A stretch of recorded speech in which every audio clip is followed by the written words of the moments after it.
नमस्कार दोस्तों, मैं आदर्श कुमार सिंह एग्जाम एटलस के प्लेटफॉर्म पे आपका स्वागत करता हूं। तो जैसा कि आप देख ही चुके हैं, हम लोग आज चर्चा करने वाले हैं बजट पे। जैसा कि केंद्रीय बजट जो है गत 1 फरवरी को आ चुका है और हम लोग आज उसी पे चर्चा करने वाले हैं कि इस बजट में क्या खास रहा, ठीक है, सरकार की फ्यूचर योजनाएं क्या हैं और देश किस ओर बढ़ने जा रहा है ना, देश का भविष्य किस ओर बढ़ने जा रहा है, सरकार की भविष्य से क्या उम्मीदें हैं, है ना। तो चलिए शुरू करते हैं। बजट, पहले हम समझ लेते हैं कि बजट है क्या, थोड़ा सा, ठीक है।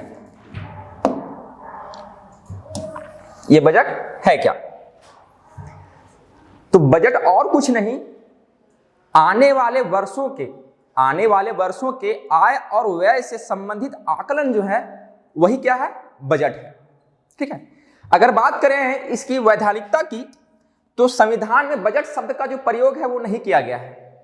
संविधान में इस शब्द के बदले वार्षिक वित्तीय विवरण का जिक्र किया गया है और वो है अनुच्छेद 112 में, ठीक है, अनुच्छेद 112 में किया गया है, ठीक है।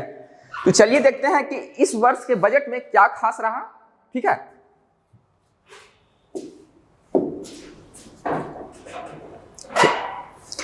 तो जैसा कि हमने आपको बतलाया कि कॉन्स्टिट्यूशन में बजट शब्द का प्रयोग नहीं किया गया है। यह शब्द जो है वो कंटेम्प्रेरी मीडिया, तत्कालिक मीडिया के द्वारा अत्यधिक बार यूज करने की वजह से यह प्रचलित हो गया है, ठीक है। और इसका ये क्या बन गया है, पर्यायवाची बन गया है।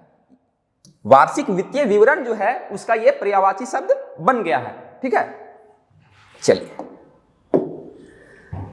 अगर देखा जाए तो संविधान का जो आर्टिकल 112 जो है और 112 से 117 तक देश के जो आर्थिक मैटर हैं, है ना, वो इससे संबंधित हैं। देश के आर्थिक सिचुएशंस जो हैं उससे संबंधित जो आर्टिकल हैं संविधान में 112 से 117 के बीच में दिए हुए हैं, ठीक है। अब बात आती है कि बजट तैयार कौन करता है, तो ये जिम्मेवारी जो है वो है वित्त मंत्रालय की, और वित्त मंत्रालय की एक विभाग है ना, बजट विभाग, ठीक है।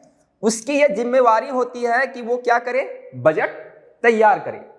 और इसकी जो प्रक्रिया है, बजट तैयार करने की जो प्रक्रिया है वो आरंभ होती है सितंबर महीने से, ठीक है। सितंबर महीने से ही आरंभ हो जाती है। यह जो विभाग है वो विभिन्न विभागों को सूचित करता है कि आने वाले वर्षों का जो आपका व्यय का ब्यौरा है ना, और आय का जो ब्यौरा है वो केंद्र को भेजे, ठीक है, या अपने पास मांगती है। और विभिन्न विभागों को यह ब्यौरा जो है नवंबर से दिसंबर तक देना क्या हो जाता है, आवश्यक हो जाता है, ठीक है। हम प्रयास करेंगे कि आप लोगों के लिए एक बजट का सीरीज ही ले आए, कंप्लीट सीरीज ही ले आए, ताकि आप लोगों को समझने में आसानी हो कि बजट तैयार कैसे होता है और किन किन प्रक्रियाओं से होकर गुजरता है संसद में, है ना। लोकसभा में क्या होता है, राज्यसभा में क्या होता है, किन किन प्रक्रियाओं से होकर गुजरता है, ठीक है। इन सब चीज़ से आप अवगत हो पाएंगे। तो आप लोग के लिए मैं प्रयास करूंगा कि एक सीरीज ले आऊं बजट पे, ठीक है। चलिए, तो बजट तैयार करने की जिम्मेवारी किसकी होती है, बजट विभाग की होती है, ठीक है। अब देखिए, चूंकि बजट में होता क्या है कि सरकार आने वाले वर्ष में कितना पैसा खर्च करेगी और किन किन स्रोतों से कितना पैसा अर्न करेगी, ठीक है, इनकम करेगी, है ना, इसका ब्यौरा दिया जाता है। तो हम देखेंगे कि ये जो बजट पेश किया गया है 2023-24 का, ये जो बजट है 2023-24 का, इसमें पैसा आ कहां से रहा है। सरकार जो विभिन्न योजनाओं पे, है ना, खर्च करेगी, विभिन्न मदों पे खर्च करेगी, वो पैसा आएगा कहां से, इसको थोड़ा सा देख लेते हैं, ठीक है। और यही जो है सबसे इंपॉर्टेंट पार्ट होता है किसी भी बजट का, ठीक है। तो देख रहे हैं हम लोग पैसा कहां से आ रहा है, तो ये विभिन्न मतों से आ रहा है, ठीक है। देखिए, इनकम टैक्स से 15%, सरकार जो है व्यक्ति के आय पर कर लगाती है, व्यक्तिगत आय पर, लाभ पर क्या लगाती है? कर लगाती है। और वो कर क्या कहलाता है? इनकम कहलाता है, ठीक है, इनकम टैक्स कहलाता है। तो सरकार, अगर मान लीजिए सरकार 1 रुपए कमा रही है विभिन्न मदों से, ठीक है, विभिन्न आर्थिक गतिविधियों से 1 रुपए कमा रही है, तो उसका 15 पैसा जो है ना, 15 पैसा जो है वो इनकम टैक्स से कलेक्ट किया जाएगा, ठीक है। दूसरा, यूनियन एक्साइज ड्यूटी, ठीक है, केंद्रीय उत्पाद कर जो है उससे कितना इनकम कर रही है सरकार? 1 रुपए में 7% या 7 पैसा, ठीक है। दूसरा है क्या? Corporate tax. कॉर्पोरेट टैक्स कहने का अर्थ है निगम कर, ठीक है, यानी कंपनियों के लाभ पर जो कर लगाया जाता है उसको बोला जाता है क्या? निगम कर, है ना। तो उससे कितना अर्न कर रही है सरकार? 15%। फिर GST and other taxes, GST से कितना अर्न कर रही है सरकार? तो 17% कर रही है। गुड्स एंड सर्विस टैक्स से, ठीक है। गुड्स एंड सर्विस टैक्स क्या है? तो सरकार जो है जितने भी इनडायरेक्ट टैक्सेस थे उनके बदले में एक एग्रीगेट टैक्स लाई, ठीक है, जिसका नाम दिया गया गुड्स एंड सर्विस टैक्स, ठीक है। इसके बारे में भी आप लोगों को पढ़ना है विस्तार से। तो इससे 17% अर्न कर रही है, अपने टोटल इनकम का जो सरकार है वो 17% अर्न कर रही है, किससे? गुड्स एंड सर्विस टैक्स से। फिर है कस्टम ड्यूटी, यानी कि कस्टम ड्यूटी आयात निर्यात पर जो कर लगाया जाता है उसको बोला जाता है कस्टम ड्यूटी, ठीक है। आयात, वस्तुओं के आयात और निर्यात से जो आयात और निर्यात पर जो कर लगाया जाता है उसको बोला जाता है कस्टम ड्यूटी। तो इससे सरकार 4% अर्न करने वाली है, ठीक है। अब देखिए क्या है, नॉन डेट कैपिटल रिसीप्ट्स, ठीक है। जैसे कि मान लीजिए कि सरकार जो है बहुत सारे पीएसयूज जो हैं वो घाटा में चल रहे हैं, जिसको हम लोग बोलते हैं रुग्ण उद्योग हिंदी में, ठीक है।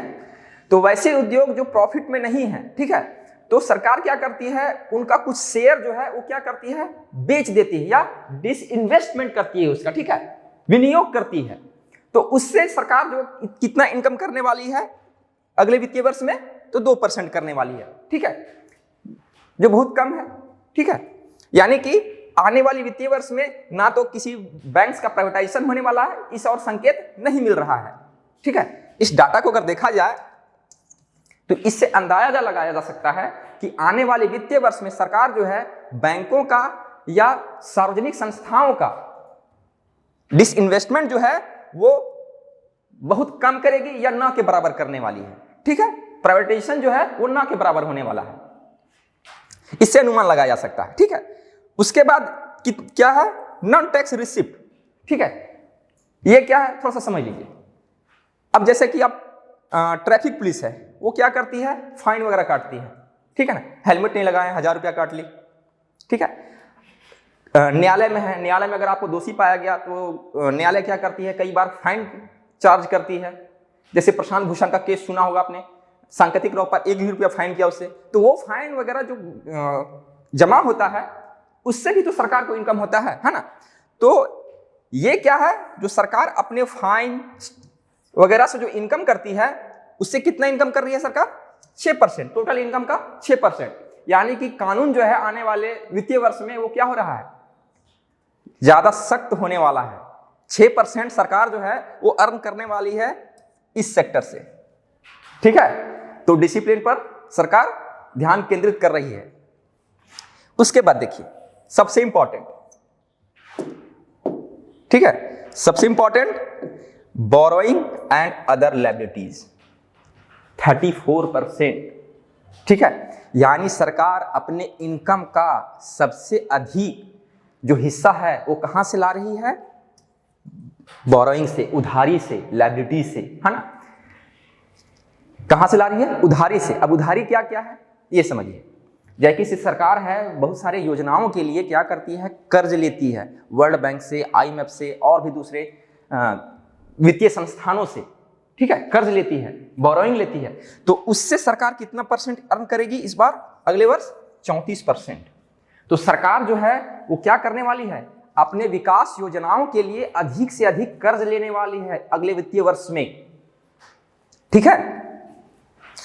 अब इस चीज को देख करके घबराना नहीं है कि सरकार जो है कर्ज ले रही है ना। अधिकतर देश जो है यहां तक कि विकसित देश भी अपने विकास कार्य के लिए क्या करते हैं, कर्ज ही लेते हैं, कर्ज लेकर ही काम करते हैं। अगर आप चाइना की बात करें या यूएस की बात करें तो इंडिया से अधिक कर्ज लेते हैं वो, ठीक है। अगर आपको विकास करना है तो विकास कार्य के लिए आपके पास फंड होना, पूंजी होना आवश्यक है ना। और कोई भी देश अपने यहाँ की बची पूंजी जो है उसको इन्वेस्ट नहीं करना चाहती है, ठीक है। जैसे कि मान लीजिए इंडिया के पास फॉरेक्स रिजर्व तो है, ठीक है। फॉरेक्स रिजर्व लगभग वेरिएबल चीज है, तो एग्जैक्ट आंकड़ा बताना मुश्किल है। हालांकि अभी 563 बिलियन के आसपास तो होगा ही, है ना। अगर पिछले महीना का डेटा देखा जाए तो उस अनुसार, यानी 9 महीने का रिजर्व हमारे पास है। फिर भी सरकार क्या करती है, कर्ज लेती है ताकि इमरजेंसी के वक्त ये काम आ सके और जो विकास कार्य है उसमें बाधा ना आए, इसलिए सरकार कर्ज लेती है, ठीक है। चलिए, ठीक है। अब हम लोग देखते हैं कि सरकार अर्न तो की, सरकार ये तो ब्यौरा दे दी कि वो पैसा कहां से अर्न करेगी, इनकम कहां से करेगी। अब खर्च किन किन मदों पर होगा उसको थोड़ा सा देखते हैं, ठीक है। तो खर्च कहां करने वाली है सरकार, अपने आय का, ठीक है। तो वो खर्च करने वाली है, मान लीजिए अगर सरकार जो है 1 रुपए अर्न कर रही है, सरकार 1 रुपए अर्न कर रही है, तो 1 रुपए का खर्च जो है वो किन किन मदों पर कर रही है, इसको देखते हैं, ठीक है। इसको बोलते हैं एलोकेशन ऑफ रिसोर्सेस, ठीक है। अपने संसाधनों का आवंटन किन किन मदों पर कर रही है सरकार, इसको थोड़ा सा देखते हैं, ठीक है। तो खर्च कहां हो रहा है, मान लीजिए 1 रुपए सरकार अगर कमा रही है तो उसका कितना परसेंट, 20% या 20 पैसा सरकार कहां खर्च कर रही है, इंटरेस्ट पेमेंट में।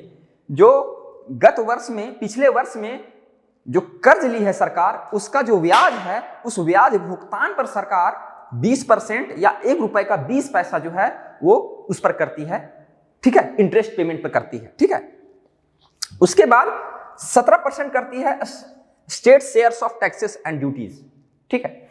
जैसे कि हमारे संविधान में 280 आर्टिकल जो है वित्त आयोग से संबंधित है, ठीक है। और वित्त आयोग का काम क्या है कि वित्त आयोग सरकार को सलाह देती है कि जितने भी टैक्सेस कलेक्ट हुए हैं, ठीक है, उनका बंटवारा केंद्र और राज्य के बीच में कैसे होगा।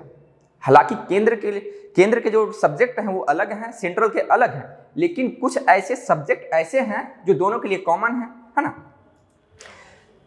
दोनों के लिए कॉमन है। और उस कॉमन सब्जेक्ट से जो टैक्स कलेक्ट होता है उसका बंटवारा जो है केंद्र और राज्य के बीच, वो वित्त आयोग के सलाह पर होता है, ठीक है। तो टोटल इनकम का 17% जो है वो सरकार कहां खर्च करने वाली है, स्टेट को देने वाली, विभिन्न स्टेट्स को देने वाली है, ठीक है। कोई दिक्कत नहीं। देखिए आगे चलते हैं।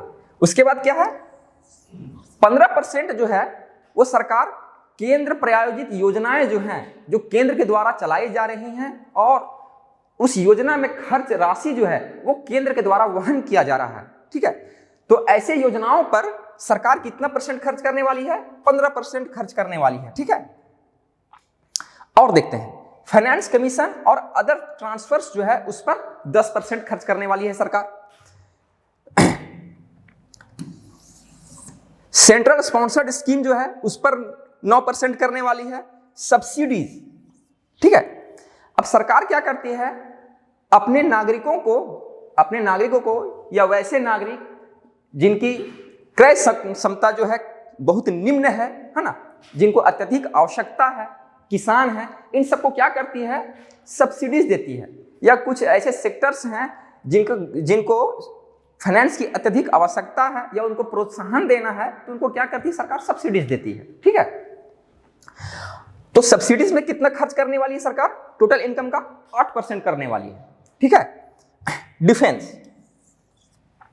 डिफेंस में अपने अगले वित्तीय वर्ष के टोटल इनकम का सरकार जो है वो एस्टिमेट रखिए कितना, 8% का, ठीक है। कितना, 8% का, जो पिछले वर्ष से 13% अधिक है, ठीक है। हम देखेंगे कि गवर्नमेंट जो है वो कितनी राशि जो है खर्च करने वाली है इस बार डिफेंस के लिए, है ना, और पिछले वर्ष से कितना अधिक होने वाला है, ठीक है। उसके बाद देखिए पेंशन, वैसे कर्मचारी जो रिटायर कर चुके हैं, है ना, उनको पेंशन देती है सरकार अपने सेवा के लिए, है ना, कार्यकाल के दौरान जो उन्होंने सेवा दी है उस सेवा के लिए सरकार क्या करती है, उनको पेंशन देती है। ठीक है, तो पेंशन कितना % पर देने वाली है सरकार, अपने इनकम का 4% खर्च करने वाली है। ठीक है, अदर एक्सपेंडिचर जो है वो कितना है, 9% है। जैसे कि सरकार जो है बहुत से देशों को अनुदान देती है राहत कार्य के लिए, विकास कार्य के लिए, जैसे कि इंडिया को भी मिलता है ना, जैसे कि IMF है ना, यूनिसेफ है, भारत में गरीबी कल्याण के लिए, उन्मूलन के लिए, है ना, कुछ रोगों के लिए उन्मूलन के लिए क्या करती है, अनुदान देती है। उसी प्रकार भारत भी है, बहुत सारे देशों को राहत कार्य के लिए और विकास कार्य के लिए अनुदान देता है, मदद देता है। ठीक है, तो उस प्रकार के खर्चों में इसको शामिल किया जा सकता है। इसमें कितना खर्च करने वाली है सरकार, तो 9% करने वाली है। ठीक है, चलिए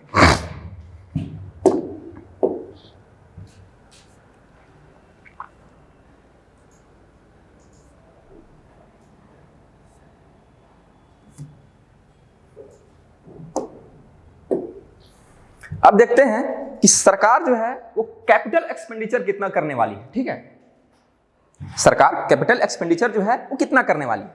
ठीक है, इसको बोलते हैं क्या, पूंजीगत व्यय। ठीक है, अब इसको थोड़ा सा समझ लीजिए कि पूंजीगत व्यय होता क्या है ना। तो वैसा व्यय जिससे पूंजी का निर्माण हो। एग्जाम्पल से समझिए, जैसे सरकार जो है एक भवन बनाती है। ठीक है, उस भवन में कोई कार्यालय खोला जाएगा या कोई आर्थिक गतिविधि की जाएगी, है ना, उससे इनकम होगा। ठीक है, तो उसको हम क्या बोलेंगे, पूंजी बोलेंगे एक तरह से। ठीक है, वैसा खर्चा या वैसा खर्च जिससे पूंजी का निर्माण हो। ठीक है, जैसे कि आप भूमि खरीदे, जमीन खरीदे। ठीक है, तो एक क्या है, अचल संपत्ति है। ठीक है, क्या है, अचल संपत्ति है। तो आप सिंपल लैंग्वेज में बोल सकते हैं कि वैसा खर्च जिससे अचल संपत्ति का निर्माण है ना, तो उसको क्या बोलते हैं, कैपिटल एक्सपेंडिचर बोलते हैं। ठीक है, तो सरकार जो है वो क्या कर रही है, अपने पूंजी निर्माण के लिए जो एक्सपेंडिचर कर रही है इस बार, वो कितना कर रही है, वो कर रही है 10 लाख करोड़। अगर पिछले साल की बात करें, यानी कि वित्तीय वर्ष 22-23 की, तो वो सरकार ने कितना खर्च किया था, 7.5 लाख करोड़ किया था। अगर आप प्रतिशत में देखें तो पिछले वर्ष के मुकाबले इस वर्ष 33% का हाइक है। ठीक है, 33% अधिक सरकार जो है वो खर्च करने वाली है। यानी कि सरकार इंफ्रास्ट्रक्चर जो है, जैसे कि रेलवेज है, पोर्ट्स है ना, सड़क है, हाईवेज है, एक्सप्रेसवे है, एयरपोर्ट है ना, इस तरह के चीजों पे ज्यादा खर्च करने वाली है। इंफ्रास्ट्रक्चर जो है वो बिल्ड करने वाली है, अधिक से अधिक करने वाली है। ठीक है, पिछले वर्ष के मुकाबले 33% अधिक खर्च कर रही है इस बार सरकार। ठीक है, तो यह क्या है, एक अच्छा संकेत है कि सरकार जो है अधिक से अधिक खर्च कर रही है इंफ्रास्ट्रक्चर पर। इससे क्या होगा, रोजगार का निर्माण भी होगा, है ना, विदेशी निवेशक जो है वो क्या होंगे, आकर्षित होंगे, फैसिलिटीज का निर्माण किया जाएगा अधिक से अधिक, है ना। ठीक है, चलिए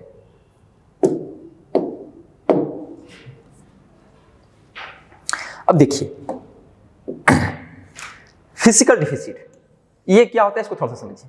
ठीक है, अब जैसे कि फिजिकल डिफिसिट या राजस्व घाटा उसको बोलते हैं कि अगर आपने 100 रुपया इनकम किया, ठीक है, और आपने खर्च कितना किया, 110 रुपया, लेकिन आपके पास तो इनकम कितना था, 100 रुपए का, और खर्च कितना किया आपने, 110, यानी 10 रुपया आपने एक्स्ट्रा खर्च किया। तो कहां से किया, कर्ज लिया होगा, उधार लिया होगा, है ना, या उधार लेके करेंगे आप, है ना। तो ये 10 रुपए जो है यही क्या कहलाता है, आपका घाटा कहलाता है। तो राजस्व के संबंध में, ठीक है, राजस्व के संबंध में जितना आप इनकम करने वाले हैं अगर उससे ज्यादा खर्च करेंगे, ठीक है, तो दोनों का जो अंतर होगा वो क्या कहलाएगा, राजस्व घाटा कहलाएगा, फिजिकल डिफिसिट कहलाएगा। ठीक है, तो अगर देखा जाए तो कोविड के टाइम में भारत का जो फिजिकल डिफिसिट था वो कितना था, 9.24% था, जो बहुत अधिक था। अगर आप श्रीलंका को देखें, है ना, श्रीलंका की जो स्थिति बनी तो उस वक्त क्या हुआ था, श्रीलंका में फिजिकल डिफिसिट जो था वो लगभग 11% के आसपास चला गया था। ठीक है, 11% के आसपास चला गया था और श्रीलंका जो है डिफॉल्टर घोषित हो गया, है ना, दिवालिया घोषित हो गया एक तरह से, ठीक है। और हमारे देश में कितना पहुंच चुका था? 9.24, ठीक है। यानी कि देश जो है कोविड की वजह से काफी पीछे चला गया, विकास क्रम में बहुत पीछे चला गया था, ठीक है। लेकिन देखिए कि वित्तीय वर्ष 23-24 में सरकार जो है वो क्या कह रही है कि हम 5.9% के आसपास फिजिकल डिफिसिट को क्या करेंगे? कम करेंगे। यानी हमारे पास जो कर्ज है, देश के ऊपर जो कर्ज है, उसको क्या करने वाली है सरकार? कम करने वाली है, घटाने वाली है, ठीक है। और घटा के कितना करने वाली है? 5.9% करने वाली है, ठीक है। अगर देखें वित्तीय वर्ष 2022-23 में तो ये फिजिकल डिफिसिट कितना था? 6.4% था, जो कि एक अच्छा संकेत है। कोविड के टाइम अगर 9.2% to 4% था फिजिकल डिफिसिट, कर्ज हम पर इतना परसेंट था, ये जीडीपी के टर्म में हम बात कर रहे हैं, ठीक है। ये जो फिजिकल डिफिसिट बता रहे हैं ये जीडीपी का कितना? 9.24% था, ठीक है। पिछले वर्ष क्या था? 6.4%। और सरकार इस वित्तीय वर्ष में क्या करने वाली है? 5.9% करने वाली है, ठीक है। यानी सरकार अपने ऊपर जो दायित्व है उसको धीरे धीरे क्या करने वाली है? कम करने वाली है, ठीक है, ठीक है। और क्या है? सरकार जो है वो दिशा निर्देश, एक तरह से दिशा निर्देश जारी की है, किसके लिए? स्टेट्स के लिए, कि स्टेट्स को भी कहा गया है कि आप अपने फिजिकल डिफिसिट का राजस्व घाटा को क्या करें? कम करें। और कितना तक कम करें? 3.5% तक कम करें, है ना। कितना? 3.5% तक कम करें। भारत सरकार जो है वो चाहती है कि अगले वित्तीय वर्ष, आने वाले वित्तीय वर्ष 2025-26, है ना, आने वाले वित्तीय वर्ष जो 25-26 है उसमें क्या करे सरकार? अपना फिजिकल डिफिसिट है उसको 4.5% तक कर ले, ठीक है।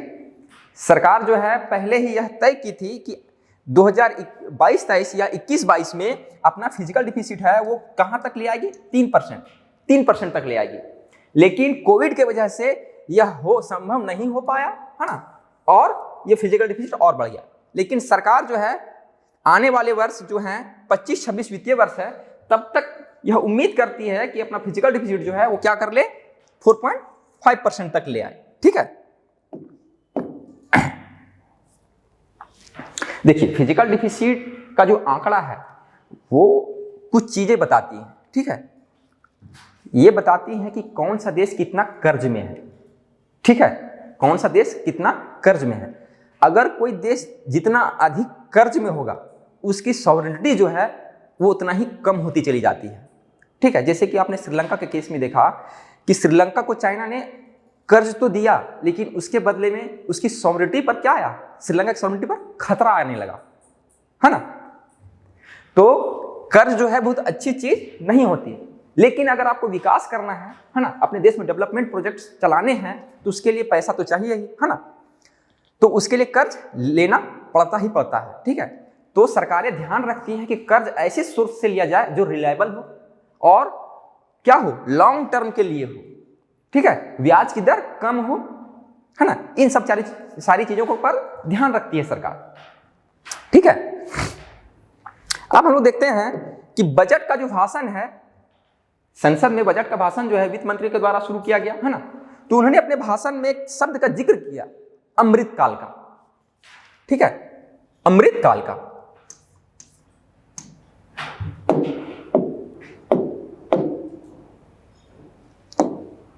है ना, किसका जिक्र किया? अमृतकाल।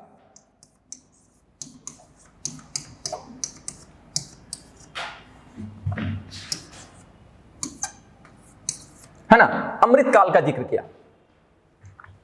ये क्या है अमृतकाल? इसको थोड़ा सा समझते हैं, ठीक है। तो सरकार जो है, सरकार का एक विजन है कि जब भारत की आजादी के 100 साल हो या भारत का 100 साल हो, है ना, तो भारत एक कैसा देश हो, है ना। हम भारत को अपने 100वें गणतंत्र दिवस पर या स्वतंत्रता दिवस पर किस रूप में देखते हैं? भारत को कहां देखते हैं, है ना।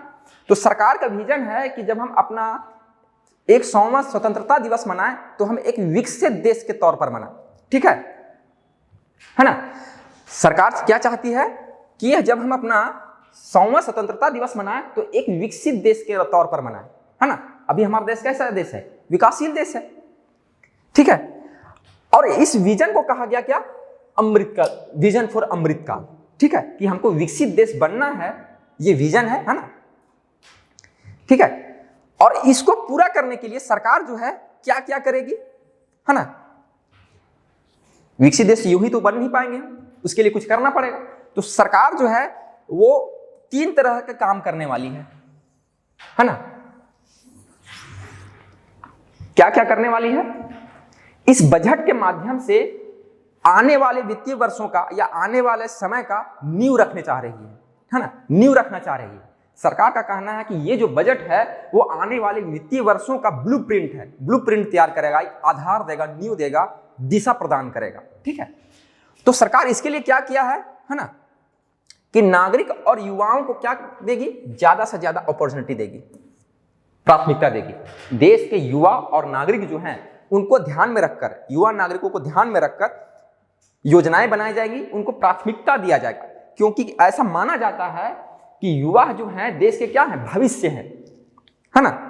और देश का भविष्य ही अगर उज्जवल ना हो तो देश का भविष्य कैसे उज्जवल हो सकता है? युवाओं का भविष्य अगर उज्जवल ना हो तो देश का भविष्य उज्जवल कैसे हो सकता है? इसलिए सरकार जो है वो चाहती है कि युवाओं को प्राथमिकता दी जाए, अपने नागरिकों को प्राथमिकता दी जाए, है ना। दूसरा क्या है? दूसरा है ग्रोथ एंड जॉब क्रिएशन, है ना।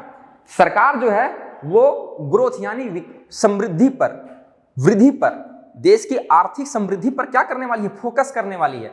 यानी कि जीडीपी जो है हमारा क्या है? बढ़ने वाला है। सरकार जीडीपी बढ़ाने पर प्रयास कर रही है। सरकार का उद्देश्य है कि अर्थव्यवस्था जो है हमारी वो जल्द से जल्द 5 ट्रिलियन के आसपास पहुंच जाए। सरकार का एक विजन है 5 ट्रिलियन इकोनॉमी का, है ना, आने वाले वर्षों में। और जॉब क्रिएशन, ये कब संभव होगा? हमारा इकोनॉमिक ग्रोथ कब संभव होगा? जब जॉब क्रिएशन होगा, है ना। जब हम प्रोडक्शन करेंगे, है ना, जब हम चीजों का, गुड्स एंड सर्विस का क्या करेंगे? प्रोडक्शन करेंगे, तभी तो हमारा जीडीपी बढ़ेगा। और प्रोडक्शन करने के लिए, गुड्स एंड सर्विस का प्रोडक्शन करने के लिए हमको क्या करना होगा? एम्प्लॉयमेंट करना होगा, है ना, लोगों की जरूरत पड़ेगी। तो उससे क्या होगा? जॉब क्रिएशन होगा। तो सरकार जो है ग्रोथ एंड जॉब क्रिएशन पर क्या करने वाली है? फोकस करने वाली है आने वाले वर्षों में, ठीक है। या वो प्राइवेट सेक्टर हो या गवर्नमेंट सेक्टर हो, वो सरकार को तय करना है, ठीक है। फिर क्या है? सरकार चाहती है कैसा व्यवस्था? मजबूत और स्थिर आर्थिक वातावरण चाहती है, ठीक है। मजबूत और स्थिर आर्थिक वातावरण कहने का मतलब है कि एक ऐसा अर्थव्यवस्था जिसमें क्या हो? फॉरेक्स रिजर्व अच्छा हो, ठीक है, कर्ज कम से कम हो, इन्फ्लेशन कम से कम हो, ठीक है, एफडीआई ज्यादा से ज्यादा आ रहा हो, है ना। तो सरकार एक ऐसी व्यवस्था चाह रही है जिसमें कर्ज कम हो, फॉरेक्स रिजर्व अच्छा हो कवर के लिए, है ना, वित्तीय कवर के लिए अच्छा रिजर्व हो, इन्फ्लेशन कम हो, ठीक है, यानी महंगाई कम से कम हो ताकि लोगों को असुविधा ना हो, ठीक है, फिजिकल डिफिसिट कम हो, देश पर कर्ज कम हो, ठीक है। तो एक ऐसा वातावरण सरकार चाह रही है और इसको बनाने के लिए प्रयासरत है, ठीक है। तो तीसरा बिंदु क्या है हमारा? तीसरा बिंदु है मजबूत और स्थिर आर्थिक वातावरण तैयार करना, ठीक है। देखिए, कोई भी अर्थव्यवस्था तभी सक्षम मानी जाती है जब अर्थव्यवस्था में क्या हो? फॉरेक्स रिजर्व अच्छा हो। फॉरेक्स रिजर्व कहने का मतलब है कि सरकार अपने पास विदेशी मुद्रा कितना रखी है, ठीक है, विदेशी मुद्रा कितना रखी है। जैसे कि भी भारत के पास अगर फॉरेक्स रिजर्व की बात किया जाए तो लगभग 563 है ना बिलियन के आसपास है, ठीक है, जो 9 महीना का कवर प्रदान करता है। अगर सरकार का इनकम रुक भी जाए, ठीक है, विभिन्न माध्यमों से होने वाला इनकम रुक भी जाए तो सरकार 9 महीना तक आयात करने में सक्षम है, लोगों को 9 महीना तक सुविधा देने में सक्षम है इस राशि के माध्यम से, ठीक है। फिर क्या है? इन्फ्लेशन जो है वो क्या होना चाहिए? कम होना चाहिए, हेल्दी रेंज में होना चाहिए, ठीक है, ना ही बहुत कम होना चाहिए ना ही अधिक होना चाहिए, एक हेल्दी रेंज में होना चाहिए ताकि अर्थव्यवस्था जो है वो सुचारू रूप से चल सके। इन्फ्लेशन कहने का अर्थ है महंगाई, ना ही महंगाई बहुत कम होना चाहिए जिससे उत्पादकता प्रभावित हो और ना ही बहुत अधिक होना चाहिए जिससे क्रय शक्ति जो है वो लोगों का कम हो जाए, ठीक है। तीसरा क्या है, फिजिकल डिफिसिट। ठीक है, फिजिकल डिफिसिट यानी कर्ज। जो देश जितना अधिक कर्ज में होगा, है ना, उस पर उतना ही अधिक लायबिलिटी होगी, जिम्मेदारियां होगी, है ना, उसकी सॉलिडिटी क्या होगी, खतरे में होगी, है ना, उसकी आर्थिक नीतियां जो हैं और विदेशी नीतियां जो हैं प्रभावित होती हैं इससे।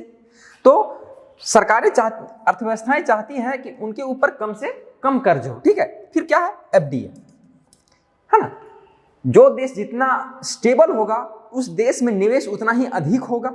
ठीक है, जैसे कि बहुत सारे इंडेक्स जारी किए जाते हैं, जो देश जितना अस्थिर है उसमें इन्वेस्टमेंट जो है, विदेशी कंपनियों का इन्वेस्टमेंट जो है वो क्या होता है, कम से कम होता है। अब जैसे कि यूक्रेन में वॉर चल रहा है, तो कोई भी विदेशी कंपनी जो है अपना प्लांट या अपना यूनिट यूक्रेन में लगाना चाहेगी, पसंद करेगी, नहीं करेगी, क्यों, अनस्टेबल है। तो स्टेबल कंट्रीज में ही, अर्थव्यवस्था में ही क्या होता है, अधिक से अधिक एफडीआई होता है ना। तो किसी भी अर्थव्यवस्था को स्थिर और मजबूत होने के लिए ये जो कुछ चीजें हैं वो आवश्यक हो जाती हैं। ठीक है, चलिए, तो सरकार जो है इन पर भी ध्यान देने वाली है, प्राथमिकता देने वाली इन सब चीजों को। अब क्या है कि सरकार जो है वो किन किन क्रियाकलापों से, किन किन क्षेत्रों पर प्राथमिकता दे करके इन सारे विजन को प्राप्त कर सकती है। ठीक है, जैसे युवाओं को प्राथमिकता देना है, नागरिकों को प्राथमिकता देना है, अर्थव्यवस्था को स्टेबल बनाना है ना, स्थिर बनाना है, मजबूत बनाना है। तो सरकार क्या क्या करने वाली है इसके लिए, तो सरकार अपनी योजना बताती है कि हम फलाना फलाना कार्य के माध्यम से अर्थव्यवस्था में ये सब बदलाव करने वाले हैं, ये सब नीति लाने वाले हैं। ठीक है, तो सरकार ने क्या कहा है, इन सब इसको अचीव करने के लिए क्या योजना बनाई है।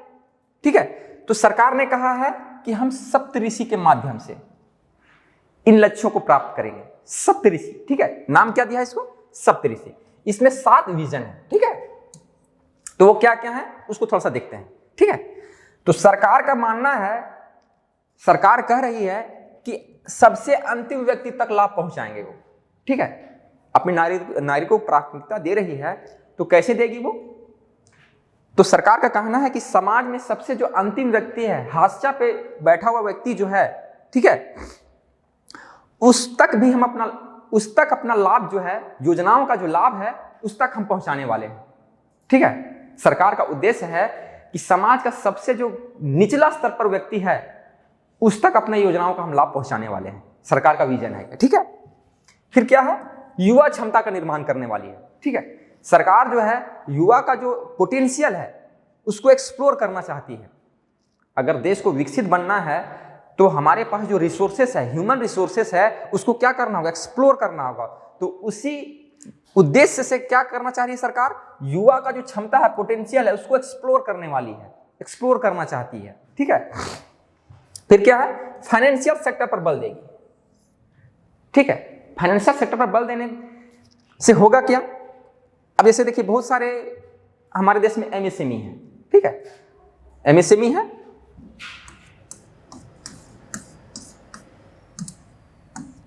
ना, सॉरी,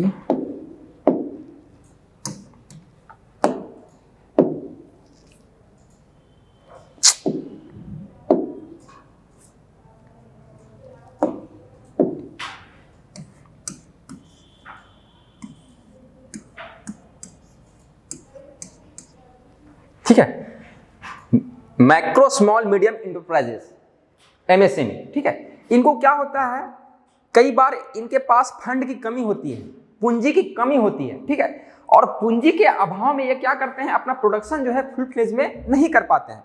तो सरकार का उद्देश्य ये है कि ऐसे जो छोटे और मध्यम उद्योग हैं उनको उचित मात्रा में पूंजी या निवेश उपलब्ध कराया जाए। ठीक है, जिससे ये अपना प्रोडक्शन फुल फ्लेज में कर पाए। तो सरकार जो है इस उद्देश्य के लिए क्या कर रही है, फाइनेंशियल सेक्टर पर, है ना, वैसी संस्थाएं जो वित्त प्रदान करती हैं उन पर भी ध्यान केंद्रित करने वाली है, बल देने वाली है। ठीक है, फिर क्या है, ग्रीन ग्रोथ, हरित ऊर्जा को बढ़ावा देना। ठीक है, समय के साथ क्या हो रहा है, पर्यावरण में बहुत सारे बदलाव आ रहे हैं, है ना, तो उस बदलाव को रोकने के लिए और पर्यावरण को एक हेल्दी रेंज में रखने के लिए, स्वस्थ रखने के लिए सरकार जो है वो क्या करने वाली है, ग्रीन ऊर्जा को बढ़ावा देनी है, ग्रीन पावर को क्या देने वाली है, ग्रीन ग्रोथ को बढ़ावा देने वाली है। ठीक है, जैसे कि हाइड्रोजन गैस का उपयोग, है ना, सोलर एनर्जी का उपयोग, विंड एनर्जी का उपयोग और फॉसिल फ्यूल्स जो है उसका कम से कम उपयोग करना, है ना, इसमें शामिल है। ठीक है, तो सरकार जो है ग्रीन ग्रोथ पर भी ध्यान केंद्रित करने वाली है। ठीक है, क्योंकि फ्यूचर भी यही है, रिन्यूएबल एनर्जी रिसोर्सेस पे। ठीक है, नवीकरणीय ऊर्जा संसाधनों पर सरकार जो है अपना ध्यान केंद्रित करने वाली है। फिर क्या है, देश की क्षमताओं को बढ़ाना है। ठीक है, देश का जो पोटेंशियल है, भारत देश का जो पोटेंशियल है उसको क्या करना है, बढ़ाना है। ठीक है, जैसे कि हमारा देश जो है एग्रीकल्चर में बहुत बेहतर कर सकता है, एग्रीकल्चर गुड्स का एक्सपोर्ट जो है ज्यादा से ज्यादा कर सकता है, लेकिन फिलहाल हम नहीं कर पा रहे हैं, है ना। वैसे चीजें जिनका हम एक्सपोर्ट कर सकते हैं लेकिन नहीं कर पा रहे हैं, तो उसको बढ़ाने के लिए सरकार क्या करेगी, बल देगी, देश का जो क्षमता है, पोटेंशियल है, उसको इनहेंस करेगी, है ना। फिर क्या है, इंफ्रास्ट्रक्चर और इन्वेस्टमेंट, अवसंरचना का विकास करने वाली है सरकार। सरकार चाहती है कि वो अधिक से अधिक क्या करे, अवसंरचना का निर्माण करे। अवसंरचना कहने का अर्थ है सड़क, बिल्डिंग, हवाई अड्डा, एयरपोर्ट, रेलवेज, है ना, इन सब सारी चीजों का निर्माण करना चाहती है। ठीक है, और इन्वेस्टमेंट करना चाहती है, नए नए टेक्नोलॉजी में इन्वेस्टमेंट करना चाहती है। ठीक है, जैसे कि बहुत सारे कार्य करने के लिए टेक्नोलॉजी चाहिए होता है, हमारे पास रिसोर्सेस तो हैं, ठीक है, लेकिन हमारे पास टेक्नोलॉजी नहीं है, क्षमता नहीं है ना, तो उस पर भी सरकार खर्च करने वाली है, रिसर्च एंड डेवलपमेंट पर खर्च करने वाली है। ठीक है, तकनीक को बढ़ाने के लिए क्या करेगी, रिसर्च डेवलपमेंट वगैरह पर खर्चा करेगी, इन्वेस्ट करेगी। ठीक है, इन्वेस्टमेंट करेगी। फिर क्या करेगी, इंक्लूसिव डेवलपमेंट।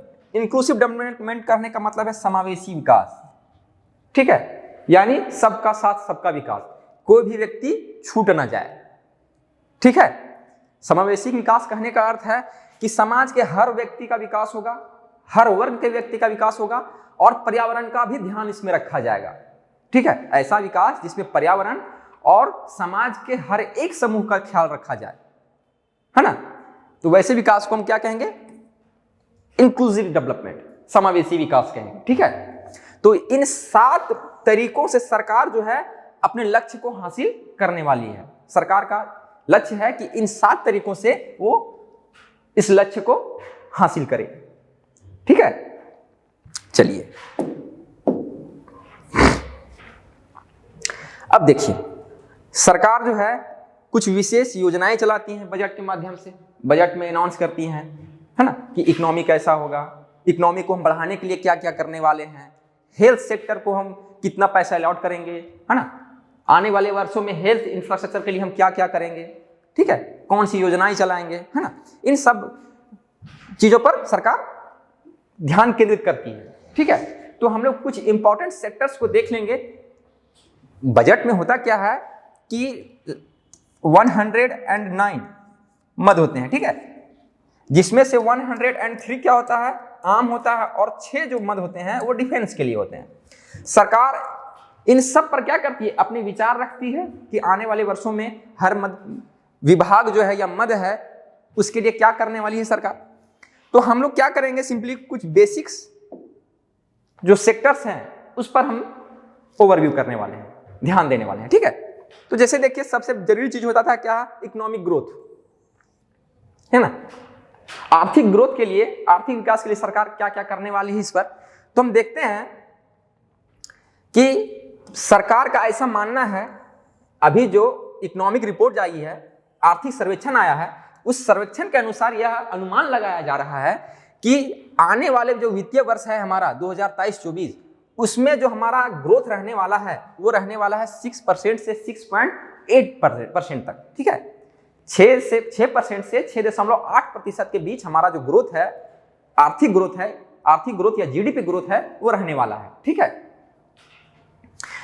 अगर हम पिछले वर्ष की बात करें तो यह ग्रोथ कितना एस्टिमेटेड किया गया है, जो भी वित्तीय वर्ष चल रहा है, ठीक है, अभी जो वित्तीय वर्ष चल रहा है 22-23, यह कब समाप्त होगी, 31 मार्च को, है ना, अभी तो पूर्णतः समाप्त भी नहीं हुआ, अभी तो फरवरी ही चल रहा है। तो सरकार का ऐसा मानना है कि जो वित्तीय वर्ष है 22-23, 22-23 उसमें जो ग्रोथ रहने वाला है वो रहने वाला है कितना, 7% अनुमानित है। ठीक है, अगर हम अनएम्प्लॉयमेंट की बात करें, ठीक है, अनएम्प्लॉयमेंट की बात करें तो ये कोविड के टाइम कहां पे था, 20.9%, 20.9% के आसपास बेरोजगारी पहुंच गई थी, जो कि बहुत अधिक है। ठीक है, लेकिन अगर हम देखें आर्थिक सर्वेक्षण के रिपोर्ट के अनुसार तो सितंबर 2022 में यह जो प्रतिशत है वो घटकर कितना गया है, 7.2% आ गया है। ठीक है, जो एक अच्छा संकेत है। कोविड के टाइम में जो लोगों का रोजगार गया था, खत्म हो गया था, है ना, लोगों की नौकरी चली गई थी, वो अब वापस अपने काम पर लौट रहे हैं, है ना। सरकार ये जो डाटा दे रही है वो दिखाना चाह रही है कि प्राइवेट सेक्टर में अब जो है नौकरियां मिलना शुरू हो गई है, लोग प्राइवेट सेक्टर में काम करने लगे हैं। ठीक है, लोगों को वापस नौकरियां मिलने लगी हैं। ठीक है, यानी कि अर्थव्यवस्था जो है अब वापस धीरे धीरे पटरी पर आ चुकी है ना। अब देखिए हमारा देश जो है वो क्या बन गया है, अभी फिलहाल 5th लार्जेस्ट इकोनॉमी बन गया है। ठीक है, 5th लार्जेस्ट इकोनॉमी बन गया है। अगर आप देखें 2013 में हमारा देश जो था वो टॉप 10 में आया करता था, और पिछले 10 साल में हमने क्या किया है, 5th पोजीशन हासिल किया है। ठीक है, 2013 से अगर देखा जाए तो 2022-23 में हमने क्या किया, जंप किया है ना, हम टॉप 10 से टॉप 5 में आ गए हैं, है ना। एक अच्छा संकेत है अर्थव्यवस्था के लिए। ठीक है, तो सरकार इस माध्यम से बताना चाह रही है कि हमारा अर्थव्यवस्था जो है वो सुचारू रूप से चल रही है। अगर पर कैपिटा इनकम की बात करें तो वो भी क्या हो गया है, जस्ट डबल हो गया है। 2000 अगर हम बात करें 2012-13 की या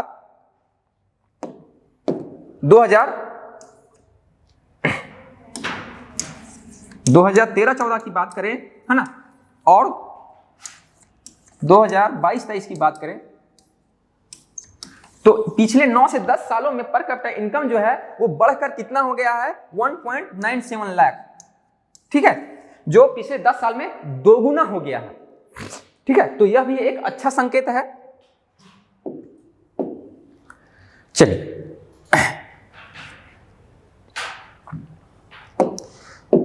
तो हमने देखा, विभिन्न पहलुओं के माध्यम से देखा कि अर्थव्यवस्था जो है वो लगभग सुचारू रूप से चल रहा है और सरकार जो है इस दिशा में काम कर रही है। ठीक है, अब क्या है, सरकार क्या चाहती है, सरकार चाहती है कि सोसाइटी कैसा हो, हमारा सोसाइटी टेक्नोलॉजी ड्राइवन सोसाइटी हो, यानी ऐसा सोसाइटी जो तकनीक का उपयोग करे, उसका यूज टू हो जाए, है ना, ज्यादा से ज्यादा तकनीक का उपयोग करे।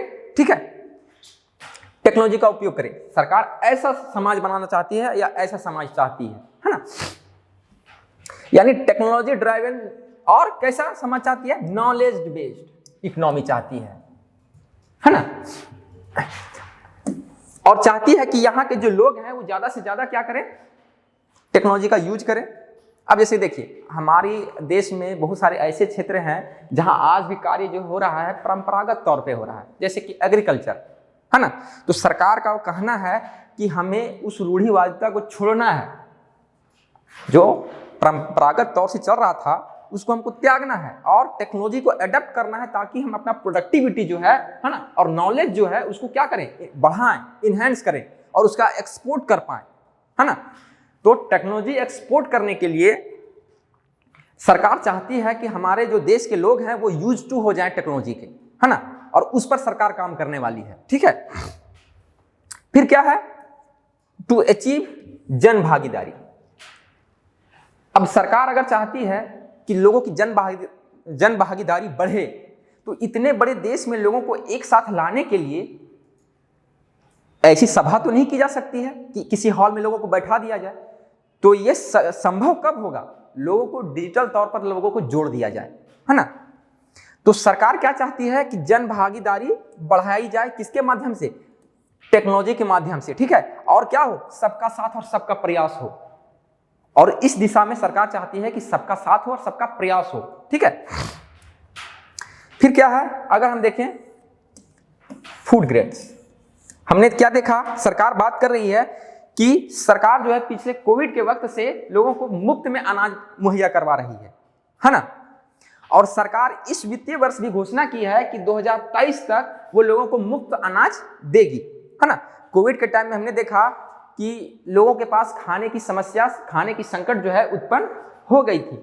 तो सरकार इससे निपटने के लिए क्या कर रही है, सरकार कह रही है कि आने वाले जो वित्तीय वर्ष अभी चल रहा है 2023, तो ये पूरे वर्ष 2023 में वो लोगों को मुफ्त अनाज देगी, ठीक है। फिर देखिए ग्रीन ग्रोथ की बात कर रही है सरकार, है ना। ग्रीन ग्रोथ कहने का अर्थ है कि सरकार एग्रीकल्चर में ऐसा ग्रोथ चाहती है ना, जिसमें हानिकारक रसायन जो है या हानिकारक वस्तु जो है उसका उपयोग कम से कम हो, ठीक है। और इस उद्देश्य के लिए सरकार जो है वो क्या कर रही है, एक योजना लॉन्च की है। उस योजना का क्या नाम है, पीएम प्रणाम, है ना, पीएम प्रणाम। इसका उद्देश्य क्या है, सरकार चाहती है कि किसान जो है एग्रीकल्चर प्रोडक्शन में अल्टरनेटिव फर्टिलाइजर का यूज करें या नेचुरल फर्टिलाइजर का यूज करें, ठीक है, ताकि सॉइल को, मिट्टी जो है उसको कम से कम नुकसान हो, ठीक है, ताकि मिट्टी को कम से कम नुकसान हो और उसका जो प्रभाव है, फर्टिलाइजर का जो प्रभाव है वो कम से कम, उसको न्यूनतम किया जा सके, ठीक है। अब देखिए सरकार जो है सस्टेनेबल डेवलपमेंट के लिए क्या करने वाली है ना, सतत विकास के लिए क्या करने वाली है। सतत विकास कहने का अर्थ है कि विकास, ऐसा विकास जिसमें पर्यावरण को भी नुकसान ना हो और हमारे जो आने वाली पीढ़ी है, संसाधन उसके लिए भी सुरक्षित बचा रहे, ठीक है। तो ऐसे विकास को हम लोग कहेंगे सस्टेनेबल डेवलपमेंट, ठीक है। तो सरकार उसके लिए क्या कर रही है, तो उसके लिए सरकार ने एक योजना लॉन्च की है, ठीक है। उस योजना में क्या कहा गया है, योजना का नाम क्या है,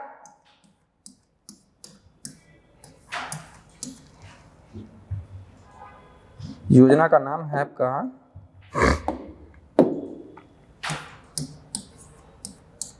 मिस्ट, है ना, मिष्टी योजना, है ना। इसमें सरकार क्या कर रही है, सरकार का उद्देश्य है कि वो मैंग्रोव प्लांटेशन करेगी कोस्टल लाइन के अक्रॉस, है ना। मैंग्रोव प्लांट, जैसे कि आप सुंदरवन डेल्टा का नाम सुने होंगे, तो सुंदरवन डेल्टा में क्या है, वहां जो वृक्ष पाए जाते हैं वो क्या पाए जाते हैं, लवणीय वृक्ष पाए जाते हैं, है ना, लवणीय वृक्ष। वैसे वृक्ष जो लवणीय जल में, नमकीन जल में उगते हैं या कोस्टल रीजन में उगते हैं, उसको बोला जाता है क्या, मैंग्रोव वन बोला जाता है, ठीक है। तो सरकार का उद्देश्य है कि कोस्टल रीजन के अक्रॉस जो है मैंग्रोव प्लांटेशन किया जाए, है ना। और उस प्लांटेशन से जो रिसोर्सेस होंगे, उस प्लांट से जो रिसोर्सेस प्रोड्यूस होंगे, उसका भी यूटिलाइजेशन बेहतर ढंग से किया जा सके, है ना, इकोनॉमिक ग्रोथ के लिए, सस्टेनेबल डेवलपमेंट के लिए, ठीक है। फिर क्या है, अमृत धरोहर। सस्टेनेबल डेवलपमेंट को अचीव करने के क्रम में दूसरा जो उद्देश्य सरकार का वो क्या है, अमृत धरोहर की तरह क्या चाहती है सरकार, कि वेटलैंड जो है हमारे देश में, वेटलैंड, है ना, यानी कि आर्द्र भूमि, दलदली भूमि, है ना, वहां पे बायोडायवर्सिटी जो है वो अत्यधिक मात्रा में पाई जाती है। वेटलैंड्स जो हैं वहां पे बायोडायवर्सिटी जो है वो अत्यधिक मात्रा में पाई जाती है। तो सरकार का उद्देश्य है कि उन संसाधनों का हम कैसे आर्थिक वृद्धि के लिए उपयोग कर सकते हैं, है ना, उस पर भी ध्यान केंद्रित करने वाली है सरकार, ठीक है, उनको बिना नुकसान पहुंचाए हुए। फिर क्या है, एग्रीकल्चर सेक्टर में अगर देखें हम, तो सरकार का उद्देश्य है क्या, मिलेट्स, यानी कि सरकार चाहती क्या है कि देश को मिलेट्स का हब बनाया जाए, ठीक है। अब मिलेट्स क्या होता है, तो मिलेट्स साधारण तौर पर वैसे फसल होते हैं, या कह ले आप मोटा अनाज, जैसे कि ज्वार, बाजरा, रागी, है ना, ये सब जो मड़ुआ, ये जो मोटे अनाज है ना, उसका हब बनना चाहती है सरकार, बनाना चाहती है देश को, ठीक है। इसके उत्पादन में वृद्धि लाना चाहती है, ठीक है। अगर देखें आप तो 2022-23 का जो ईयर था वो भारत के प्रयास से मिलेट्स ईयर घोषित किया गया था, ठीक है, भारत के प्रयास से मिलेट्स ईयर घोषित किया गया, ठीक है, यानी मोटे अनाज का वर्ष, ठीक है, किया गया है, ठीक है। तो सरकार क्या चाहती है कि मोटा अनाज जो है उसका उत्पादन ज्यादा से ज्यादा किया जाए। ठीक है, देखिए मोटा अनाज का फायदा ये होता है ना कि उसमें फर्टिलाइजर कम से कम यूज होता है, इरिगेशन की जरूरत नहीं पड़ती है, कम से कम अगर कोई क्षेत्र सूखा भी है तो वहां भी वो उग जाता है। ठीक है, उसका उत्पादन वहां भी किया जा सकता है। तो हमारे देश में वैसे क्षेत्र जो क्या है, बारिश से अछूते हैं, जहां बारिश कम होती है या कंकीले पथरीले क्षेत्र हैं, तो वहां भी इनका उत्पादन आसानी से किया जा सकता है और इसके प्रोडक्शन को बढ़ाया जा सकता है। इससे होगा क्या कि वर्ल्ड वाइड भूखमरी की जो समस्या है उससे निजात पाया जा सकता है। ठीक है, तो सरकार चाहती क्या है कि इनके उत्पादन पर वर्ल्ड वाइड ध्यान दिया जाए। ठीक है, और भारत को इसका हब बनाना चाहती है। अगर वर्तमान में देखें तो भारत जो है वो मिलेट्स का सबसे लार्जेस्ट प्रोड्यूसर है और सेकेंड लार्जेस्ट एक्सपोर्टर, मिलेट्स का सेकेंड लार्जेस्ट एक्सपोर्टर भी है इंडिया भी। ठीक है, तो सरकार इस पर ध्यान केंद्रित करना चाहती है। ठीक है, अब देखिए एग्रीकल्चर के क्षेत्र में अगला जो स्टेप है सरकार का वो है क्या, एग्रीटेक स्टार्टअप्स। ठीक है, अभी तक अगर देखा जाए तो स्टार्टअप इंडिया तो हमने देखा, कार्यक्रम देखा, उसके तहत बहुत सारे नए नए स्टार्टअप्स खुले, है ना, लेकिन एग्रीकल्चर के क्षेत्र में अभी तक एक भी यूनिकॉर्न स्टार्टअप्स नहीं खड़े हो पाए हैं, है ना, नहीं बन पाए हैं। एग्रीकल्चर क्षेत्र के जितने भी स्टार्टअप्स हैं वो यूनिकॉर्न नहीं बन पाए हैं। तो सरकार का ध्यान यह है, उद्देश्य यह है कि एग्रीकल्चर का जो स्टार्टअप्स है उसको भी इस मुहिम तक, मुकाम तक पहुंचाया जा सके, है ना। सरकार का उद्देश्य है कि एग्रीकल्चर स्टार्टअप्स जो है उसको भी यूनिकॉर्न स्टेटस तक पहुंचाया जा सके, मुकाम तक पहुंचाया जा सके। ठीक है, उसके बाद क्या है, सरकार जो है वो चाहती है कि डिजिटल पब्लिक इंफ्रास्ट्रक्चर तैयार किया जाए। किसके क्षेत्र, किसके अंदर, एग्रीकल्चर के अंदर। ठीक है, जैसे कि कोई किसान है अपना क्षेत्र में क्या प्रोडक्शन करता है किसी फसल का, ठीक है, लेकिन उसके आसपास मार्केट नहीं है। ठीक है, तो सरकार का उद्देश्य है कि डिजिटलाइजेशन के माध्यम से उसको देश के विभिन्न बाजारों के साथ जोड़ दिया जाए ताकि उसको अपने प्रोडक्शन का उचित मूल्य मिल सके। ठीक है, ताकि उसको अपने उत्पादन का क्या मिल सके, उचित मूल्य मिल सके। ठीक है, तो विपणन की समस्या जो है या स्टोरेज की समस्या है या टेक्नोलॉजी की समस्या है ना, इससे निजात पाने के लिए सरकार क्या चाहती है कि वो डिजिटल पब्लिक इंफ्रास्ट्रक्चर तैयार करना चाहती है एग्रीकल्चर के अंदर, है ना, और लोगों को ज्यादा से ज्यादा एजुकेट करना चाहती है इसके लिए, है ना। चलिए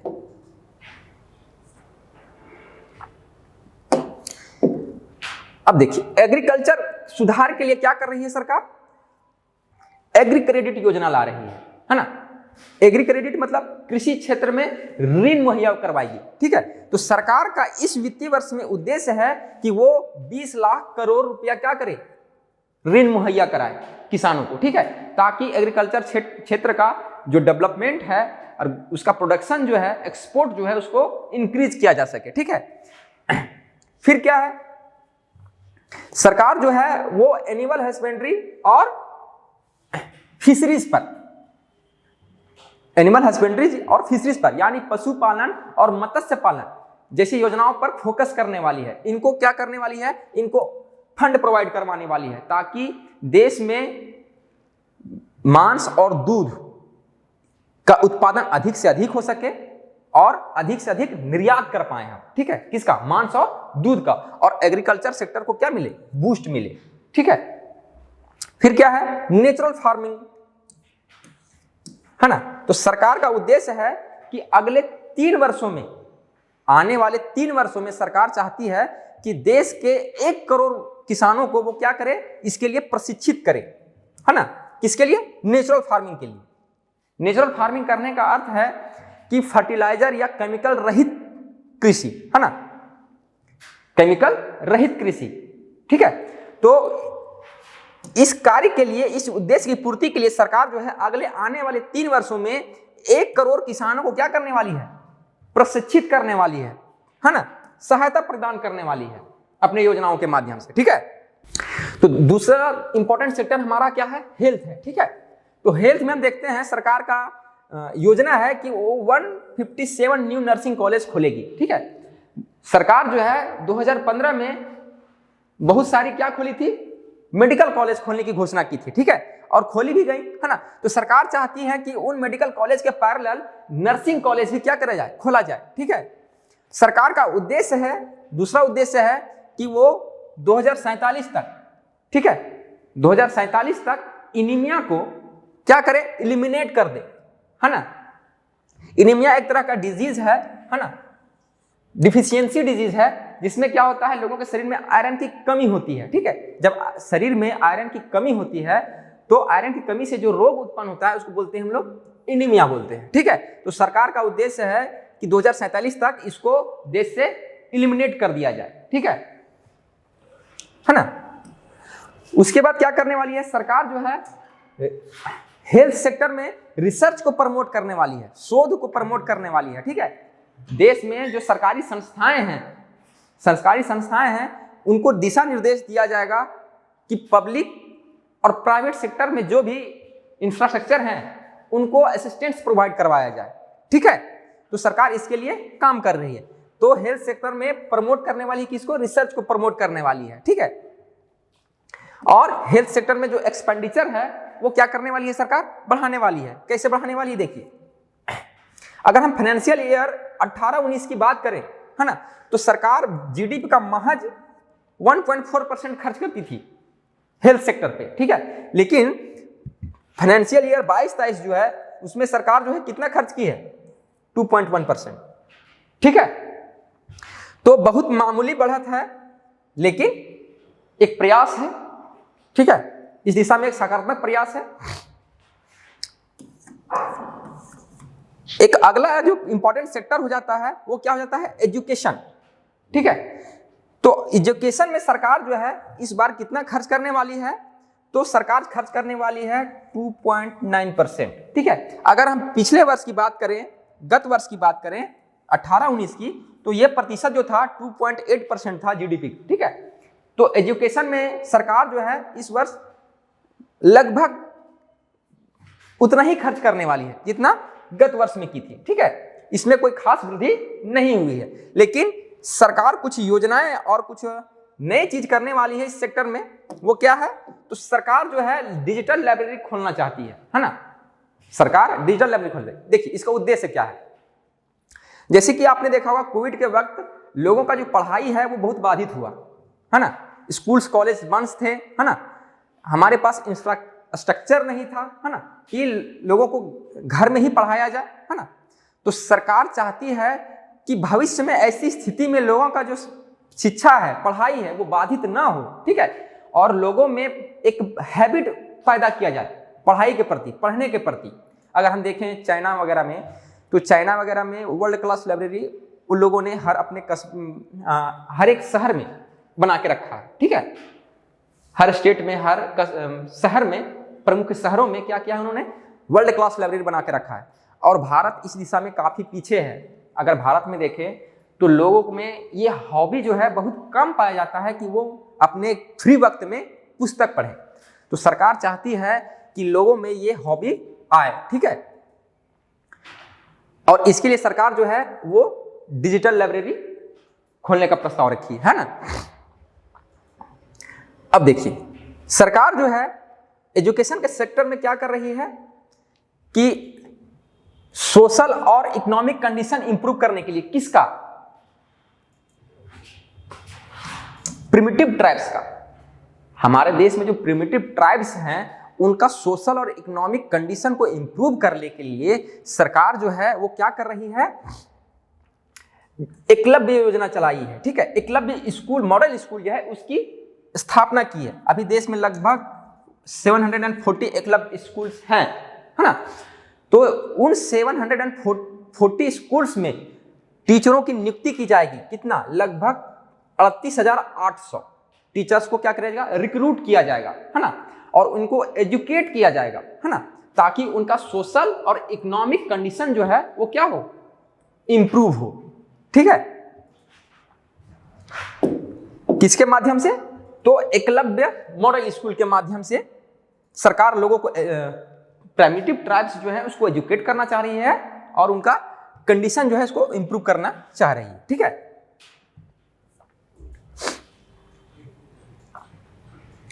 फिर क्या है, रेलवेज। रेलवे इंडिया का क्या है, सबसे इंपॉर्टेंट सेक्टर है ना, सबसे इंपॉर्टेंट सेक्टर है। पहले क्या होता था कि रेलवे जो है, रेलवे का जो बजट है वो आम बजट के साथ ही पेश किया जाता था। ठीक है, लेकिन 1924 में या 22 में है ना, 1922 है ना, डेट देख लीजिएगा आप लोग, ईयर देख लीजिएगा। एकवर्थ कमेटी के सिफारिश पर क्या किया गया, इसको आम बजट से अलग कर दिया गया। लेकिन फिर हम क्या देखते हैं कि नरेंद्र मोदी की सरकार में रेलवे बजट को आम बजट के साथ मर्ज कर दिया जाता है ना। तो रेलवे में सरकार जो है वो क्या कर रही है, इस बार आने वाले वित्तीय वर्ष जो है जिसके लिए बजट पेश किया गया है उसमें क्या कर रही है सरकार, 2.40 लाख करोड़ रुपया इन्वेस्ट करने वाली है। ठीक है, जो कि फाइनेंशियल ईयर 2013 से कितना अधिक है, 9 गुना अधिक है। तो यानी सरकार जो है रेलवे इंफ्रास्ट्रक्चर पर क्या करने वाली है, फोकस करने वाली है। ठीक है, अभी आप देखिएगा वंदे भारत एक्सप्रेस वगैरह जो है वो सक्सेसफुली ऑपरेट किया जा रहा है। तो हो सकता है कि सरकार जो है इस तरह के और योजनाएं जो हैं वो लाए, है ना, और जो रिमोट एरिया में लोग हैं उनको भी कनेक्ट करने का प्रयास करे रेलवे के माध्यम से। ठीक है, फिर क्या है, सरकार जो है अपना एक्सपोर्ट बढ़ाने के लिए, ठीक है, और ग्रोथ बढ़ाने के लिए लैब ग्रोन डायमंड्स पर फोकस करने वाली है। ठीक है, जैसे कि आपको पता होगा डायमंड्स जो है वो खदानों से निकलता है ना, रेयर चीज है। लेकिन सरकार क्या कर रही है, हिंदुस्तान को एक ऐसे देश के रूप में उभारना चाह रही है जो डायमंड का लार्ज प्रोड्यूसर हो, एक्सपोर्टर हो, और इसके लिए सरकार जो है लैब ग्रोन डायमंड पर विचार कर रही है। ठीक है, यानी कि आर्टिफिशियल डायमंड बनाने पर विचार कर रही है। ठीक है, और इसके लिए क्या करेगी सरकार, इसके लिए सरकार रिसर्च एंड डेवलपमेंट पर खर्च करेगी, है ना, ताकि एक्सपोर्ट को क्या किया जा सके, इंक्रीज किया जा सके। किसका एक्सपोर्ट, लैब ग्रोन डायमंड्स का। ठीक है, अभी सरकार जो है हमारे देश में सोना, चांदी, ज्वेलरीज इनका इंपोर्ट बहुत ज्यादा करती है, जिससे सरकार पर दायित्व जो है या फॉरेक्स रिजर्व जो है बहुत अधिक खर्च होता है। तो सरकार का उद्देश्य है कि डायमंड के इंपोर्ट पर जो खर्च होता है उसको कम से कम किया जा सके। हालांकि हमारा जो गुजरात है इस क्षेत्र में काफी आगे है ना, और उम्मीद करते हैं कि आने वाले वर्षों में हमारा जो देश है वो डायमंड एक्सपोर्ट में अग्रणी हो। ठीक है,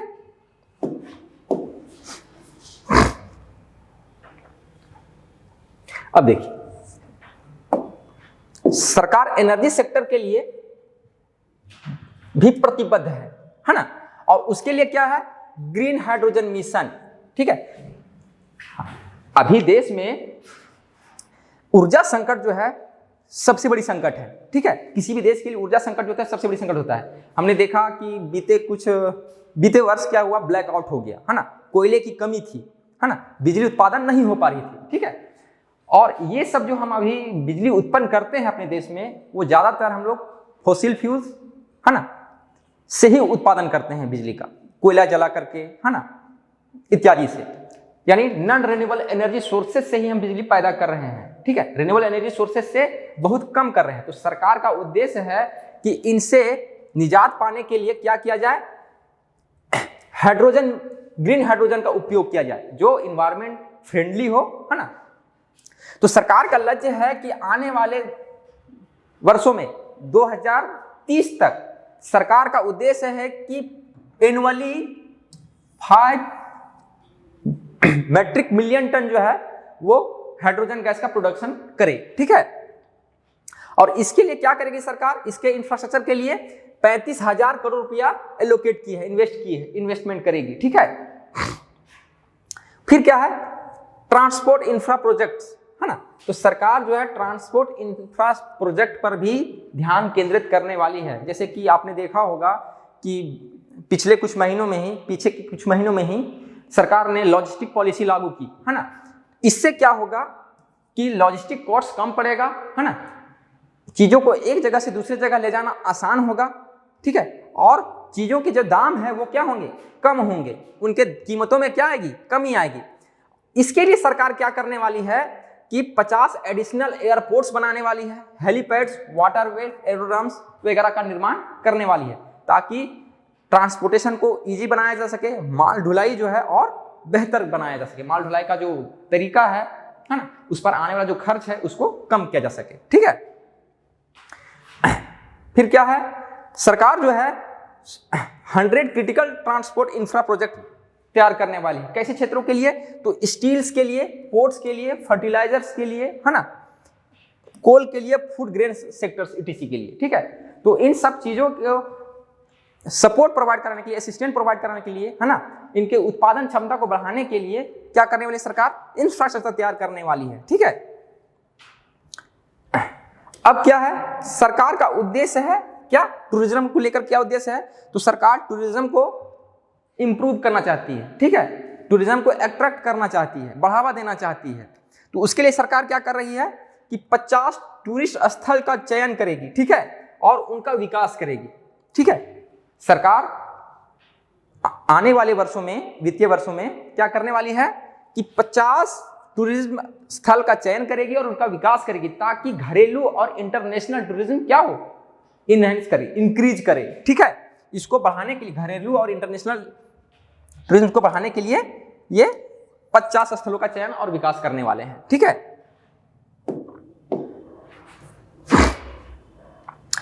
अब कुछ ऐसे क्षेत्र हैं, ठीक है, जैसे कि सरकार जो है टैक्स में छूट दी है, ठीक है, टैक्स में